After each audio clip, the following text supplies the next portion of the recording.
some things in our life we do because we want to help people.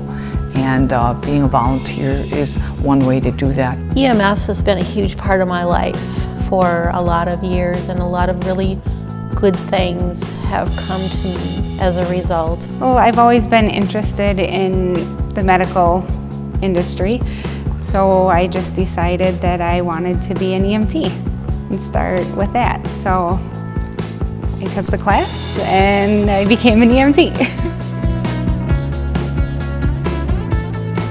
When the pager goes off, we are the bridge between the 911 call and getting them to a higher level of care.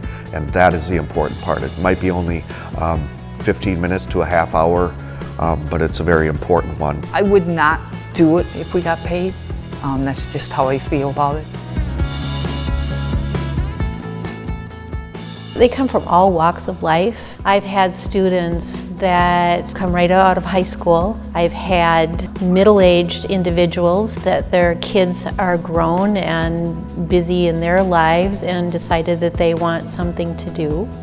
So they take an EMT course so they can help out in their community. I've also had many retired people as well.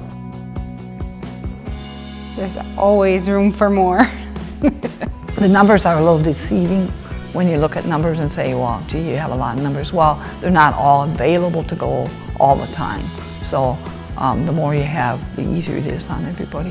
The more people that you have on your service, the less chance there is of someone getting burnt out from going on too many calls and not being able to manage their time.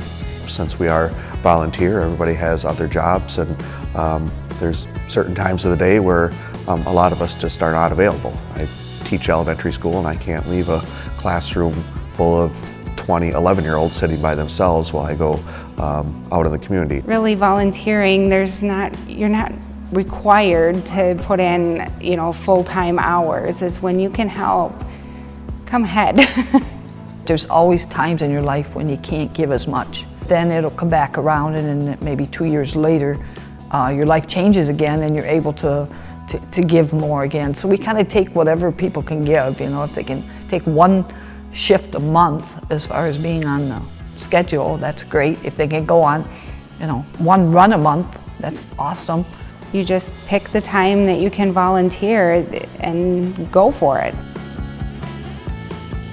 Well, there's different levels of EMS, and our technical college in La Crosse, Western Technical College, offers all of those levels of EMS. A person wanting to take a first responder, or specifically a medical first responder course, right now there are no prerequisites. It's a 72-hour course. You would just register for the course, and everything that you needed would be within that 72 hours. If you wanted to take a higher level of EMS training, which EMT would be the next level, there are some prerequisites. The EMT course is 180 hours, so it's a full semester. So you need to be prepared when you go into it to make your mindset up that you're going to be there. There are many rural ambulance services in our area that are very happy to sponsor students. I would say probably the first step would be to check with your rural ambulance service to see if they would be interested in sponsoring you. Sometimes they're able to help with the cost of the course or part of the course, or later reimburse the student for the fees that would be involved. There's time involved and things like that, but it's really nice when you can go in with a buddy and go through the class. It's one semester at the technical college, and it's time intensive, especially if you have a family and a job and other things that you like to do. But yeah, go in as the buddy system, and it was a great time.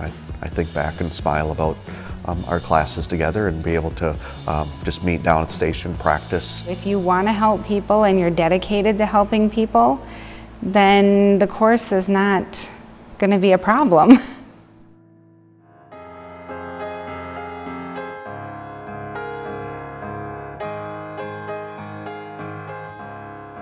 People think it's going to be always blood and guts, as we say, but that's not the case. Most of the calls we get are people ill.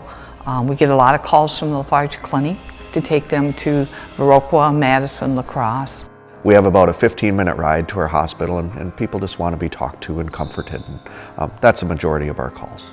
Most calls are actually quite calm.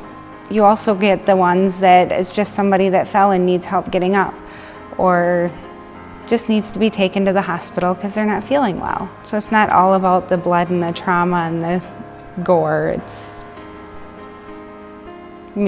Eventually you're gonna see it. If you really dislike the sight of blood, it probably isn't for you. But think really hard on that, because there's a lot of people that overcome that and are happy that they did. No matter what the outcome, it always seems to touch your heart in some way. There's always going to be those times where you feel like you could have done more and wish you could have done more. A lot of things are beyond our control. We're there to do what we can in times where we're meeting patients on the worst day of their life.